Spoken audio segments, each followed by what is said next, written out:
आणि सरकार एकाधिकारशाही आणि दडपशाहीकडे चाललंय का असा सवाल खासदार अमोल कोल्हे यांनी विचारलाय। शेतकरी, कांदा उत्पादक या सगळ्यांचे प्रश्न मांडले म्हणून आपलं निलंबन झालं असाही दावा अमोल कोल्हे यांनी केला। आज संसदेच्या सभागृहातून खासदारांचं निलंबन करण्यात आलेलं आहे आणि आपल्यासोबत राष्ट्रवादी काँग्रेस पक्षाचे खासदार अमोल कोल्हे आहेत। डॉक्टर अमोल कोल्हे, तुमचंही आज निलंबन झालेलं आहे आणि कसं पाहताय या सगळ्या निलंबन सत्राकडे? सध्या अधिवेशन सत्राचं अत्यंत दुर्दैवी आहे हे निलंबन सत्र। विरोधकांचा आवाज दडपण्याचा हा प्रयत्न आहे आणि आतापर्यंत आणीबाणी विषयी ऐकलं होतं, आज प्रत्यक्ष आणीबाणी काय असते ते अनुभवलं। म्हणजे जर हा बोर्ड दाखवण्यासाठी, हे प्लॅकार्ड दाखवण्यासाठी जर निलंबन होत असेल तर हा प्रश्न आहे की आमच्या सर्वसामान्य कांदा उत्पादक शेतकऱ्यांनी नेमकं करायचं काय? कांद्यावर जी निर्यात बंदी आलेली आहे यासाठी ही निर्यात बंदी उठवा, यासाठी चर्चा करावी म्हणून मी आणि आमच्या नेत्या खासदार सुप्रियाताई सुळे ही संसदेमध्ये मागणी करत होतो। आणि ही मागणी जर सरकारला ऐकूनच घ्यायची नसेल, ही चर्चाच करायची नसेल तर सर्वसामान्य शेतकऱ्यांनी बघायचं कोणाकडे? कारण गेल्या वेळी सुद्धा 40% निर्यात शुल्क लादून कांद्याला जे भाव मिळत होते ते भाव पाडण्याचं पाप या सरकारनं केलं।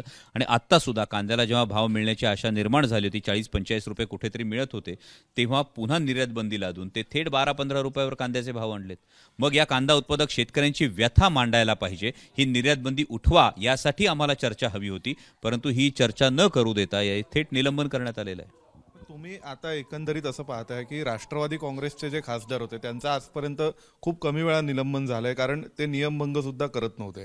तर आता पहिल्यांदा हा नियमभंग झालाय असं पण तुम्हाला वाटतंय का? तुमच्या हे कोणते नियम ते अचानक लागू करतात ते सुद्धा खरं तर आधी सरकारनं सांगणं महत्त्वाचं ठरेल आता, कारण कुठलीच चर्चा करायची नाहीये। मला सांगा, कांदा निर्यात बंदी उठवा याच्यावरची चर्चा, यामध्ये काय चुकीचं आहे?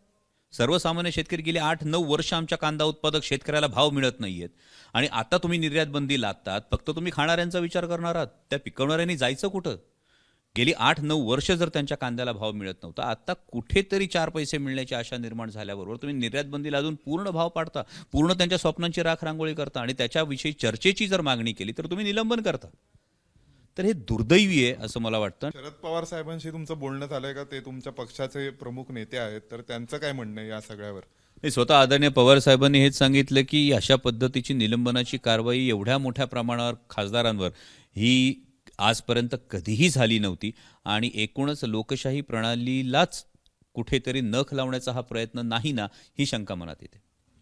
तर आपल्यासोबत होते अमोल कोल्हे, ज्यांचं आज राष्ट्रवादी काँग्रेसचे खासदार म्हणून थेट सभागृहातून निलंबन करण्यात आलेलं आहे। आता त्यांना सभागृहात सहभागी होता येणार नाहीये अधिवेशन संपेपर्यंत।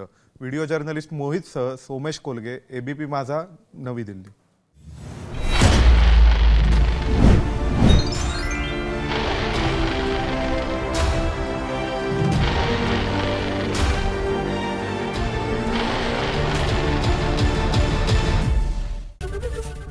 ABP माझा, उघडा डोळे बघा नीट।